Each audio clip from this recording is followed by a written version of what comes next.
ಸಿದ್ದರಾಮಯ್ಯ ಮೋದಿ ಹಣ ಹಾಕ್ತಾರೆ ಅಂತ ಹೇಳಿ ಬಂದಂತಹ ಜನ ಕಲಬುರಗಿಯ ಕೇಂದ್ರ ಅಂಚೆ ಕಚೇರಿಯ ಬಳಿ ಫುಲ್ ಕ್ಯೂ ನಿಂತಿದ್ದಾರೆ. ಸಿದ್ದರಾಮಯ್ಯ ಮೋದಿ ಹಣ ಹಾಕ್ತಾರೆ ಅಂತ ಹೇಳಿ ಜನ ಬಂದ್ಬಿಟ್ಟಿದ್ದಾರೆ.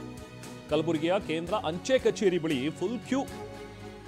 ಡಿಜಿಟಲ್ ಅಕೌಂಟ್ ತೆರೆಯೋದಕ್ಕೆ ಎಲ್ಲರೂ ಮುಂದಾಗಿದ್ದಾರೆ. ಈಗ ನಮ್ಮ ಖಾತೆಗೆ ಹಣ ಬರುತ್ತೆ ಅಂತ ಆಸೆಯಲ್ಲಿ ಬೆಳಿಗ್ಗೆಯಿಂದ ಕ್ಯೂ ನಿಂತಿದ್ದಾರೆ. ಸಾವಿರಾರು ಮಹಿಳೆಯರು ಬಂದಿದ್ದಾರೆ. ಮಹಾರಾಷ್ಟ್ರದಲ್ಲಿ ಬಿಜೆಪಿ ಗೆದ್ದಿದೆ, ಸೊ ಹಾಗಾಗಿ ಮೋದಿ ಹಣ ಹಾಕ್ತಾ ಇದ್ದಾರೆ. ಎಲ್ಲರೂ ಯಾರ್ಯಾರು ಡಿಜಿಟಲ್ ಅಕೌಂಟ್ ಮಾಡ್ಕೊಳ್ತಿರೋ ಅವರೆಲ್ಲರಿಗೂ ಮೋದಿ ಹಣ ಹಾಕ್ತಾರೆ ಅಂತ ಯಾರೋ ವದಂತಿ ಹಬ್ಬಿಸ್ಬಿಟ್ಟಿದ್ದಾರೆ. ಸೊ ಹಾಗಾಗಿ ನಮ್ದು ಒಂದು ಅಕೌಂಟ್ ಇದ್ರೆ ನಮಗೂ ಹಣ ಬರುತ್ತಲ್ಲ ಅಂತ ಹೇಳಿ ಮಹಿಳೆಯರು, ವಯಸ್ಸಾದವರು, ಗಂಡಸರು, ಹೆಂಗಸರು ಎಲ್ಲರೂ ಬಂದಿದ್ದಾರೆ. ನೋಡಿ ಇಲ್ಲಿ, ಇದು ಕಲಬುರಗಿಯ ಕೇಂದ್ರ ಅಂಚೆ ಕಚೇರಿ ಬಳಿ ಜಮಾಯಿಸಿರುವಂಥ ಜನ. ಕೇಂದ್ರ ಅಂಚೆ ಕಚೇರಿಯ ಸಿಬ್ಬಂದಿ ಕೂಡ ಹೈರಾಣ ಆಗ್ಬಿಟ್ರು. ಇಷ್ಟು ಜನ ಬಂದಿದ್ದಾರೆ ಏನಕ್ಕೆ ಅಂತ ನೋಡಿದ್ರೆ ಎಲ್ಲರೂ ಡಿಜಿಟಲ್ ಅಕೌಂಟ್ ಓಪನ್ ಮಾಡಬೇಕು ಅಂತ ಬಂದಿದ್ದಾರೆ. ಸರಿ, ಅಕೌಂಟ್ ಓಪನ್ ಮಾಡುವಂಥದ್ದು ಒಳ್ಳೆಯದೇ. ಒಂದು ಅಕೌಂಟ್ ಇರಬೇಕು, ಬ್ಯಾಂಕಲ್ಲಿ ಅಕೌಂಟ್ ಮಾಡಿಸ್ಬೇಕು, ಅಥವಾ ಪೋಸ್ಟ್ ಆಫೀಸಲ್ಲಿ ಒಂದು ಅಕೌಂಟ್ ಇರಬೇಕು ಅನ್ನುವಂಥದ್ದನ್ನ ಈ ಹಿಂದಿನಿಂದಲೂ ಕೂಡ ಸರ್ಕಾರಗಳು ಹೇಳ್ತಾ ಬರ್ತಾವೆ. ಬಟ್ ಅವಾಗ ಯಾರು ಅಷ್ಟು ಇಂಟ್ರೆಸ್ಟ್ ತೋರಿಸದೇ ಇರೋರು ಈಗ ಹಣ ಹಾಕ್ತಾರೆ ಅಂದ ತಕ್ಷಣ ಎಲ್ಲರೂ ಕೂಡ ಬಂದ್ಬಿಟ್ಟಿದ್ದಾರೆ. ನಾವು ಪ್ರತಿನಿಧಿ ದತ್ತಾತ್ರೇಯ ಪಾಟೀಲ್ ಅಲ್ಲಿಂದ ಒಂದು ಪ್ರತ್ಯಕ್ಷ ವರದಿ ನೀಡಿದ್ದಾರೆ, ಬನ್ನಿ ನೋಡೋಣ. ಮಹಾರಾಷ್ಟ್ರ ಚುನಾವಣೆಯಲ್ಲಿ ಬಿಜೆಪಿ ಗೆದ್ದಿದ್ದಂಥ ಹಿನ್ನೆಲೆಯಲ್ಲಿ ಮೋದಿ ಪ್ರತಿ ಅಕೌಂಟ್ಗೂ ಕೂಡ 3,000 ರೂಪಾಯಿ ಹಾಕ್ತಾರೆ ಅನ್ನುವಂಥ ಒಂದು ಸುದ್ದಿ ಸದ್ಯ ಕಲಬುರಗಿ ನಗರಾದ್ಯಂತ ಭಾರಿ ಸಂಚಲನಕ್ಕೆ ಕಾರಣ ಆಗಿದೆ. ಯಾಕೆಂತಂದರೆ ಬೆಳಿಗ್ಗೆಯಿಂದನೂ ಕೂಡ ಡಿಜಿಟಲ್ ಅಕೌಂಟ್ ಮಾಡಿಸೋದಕ್ಕೆ ಸಾವಿರಾರು ಜನ ಮಹಿಳೆಯರು ಪೋಸ್ಟ್ ಆಫೀಸ್ ಎದುರುಗಡೆ ಕ್ಯೂ ನಿಂತಿದ್ದಾರೆ. ಸದ್ಯ ನೀವು ಕೂಡ ದೃಶ್ಯದಲ್ಲಿ ನೋಡ್ಬೋದು ಯಾವ ರೀತಿಯಾಗಿ ಕಲಬುರಗಿ ನಗರದ ಏನು ಸೆಂಟ್ರಲ್ ಪೋಸ್ಟ್ ಆಫೀಸ್ ಇದೆ, ಆ ಪೋಸ್ಟ್ ಆಫೀಸ್ ಮುಂದೆ ಬೆಳಿಗ್ಗೆ 6 ಗಂಟೆಯಿಂದನೂ ಕೂಡ ಜನ ಮರಳು ಜಾತ್ರೆ ಮರಳು ಅನ್ನುವಂಥ ಏನೋತ್ತರ ಸಾವಿರಾರು ಜನ ಕ್ಯೂ ನಿಂತಿದ್ದಾರೆ. ಮತ್ತು ಇಲ್ಲಿ ಏನೋತ್ತರ ಡಿಜಿಟಲ್ ಅಕೌಂಟ್ ಮಾಡಿಸೋದಕ್ಕೆ ಏನೋತ್ತರ ಕ್ಯೂ ಅನ್ನು ನಿಂತಿದ್ದು ತಮ್ಮ ಮಕ್ಕಳು ಇಡೀ ಕುಟುಂಬಸ್ಥರನ್ನ ಕರೆದುಕೊಂಡು ಬಂದು ಕಲಬುರಗಿ ನಗರ ಅಲ್ಲದೆ ಏನು ಅಕ್ಕಪಕ್ಕದ ಹಳ್ಳಿಗಳಿಂದನೂ ಕೂಡ ಜನ ಬಂದಿದ್ದಾರೆ.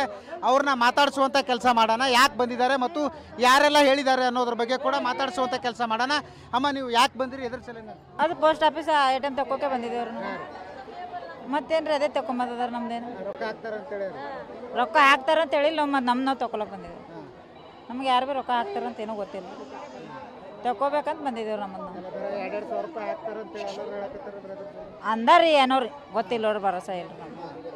ಹಾಕ್ತಾರೋ ಬಿಡ್ತಾರೋ ಗೊತ್ತಿಲ್ಲ ರೀ. ಅಂದದ್ದು ಮಾತ್ರ ಕರೆ ಅದು. ನಮ್ಗೂ ಗೊತ್ತಿಲ್ಲ ರೀ. ಏನು ರೀ ಇಲ್ಲಿ ಏನದ ಮೋದಿ ಸ್ಕೀಮ್ ಮಾಡ್ಯಾನತ್ರಿ 3,000 ರೂಪಾಯಿ ಅಕೌಂಟ್ಗೆ ಹಾಕ್ತೀನಿ ಅಂತಲ್ಲದ ರೀ. ಏನೂ ಅರ್ಥ ಇಲ್ಲ. ಸುಮ್ಮ ಬಂದು ಮುಂಜಾನೆ 5ಕ್ಕೆ ನಿಂತಿದ್ದಾರೆ. ಪಾಳೆಗಿರಿ ಏನಾದರೂ ಪಾಳೆಗೆ ಬರ್ತಾರಿಲ್ಲ ರೀ. ಸುಳ್ಳು ಆಶ್ವಾಸನೆ ಕೊಡ್ತಾರೆ.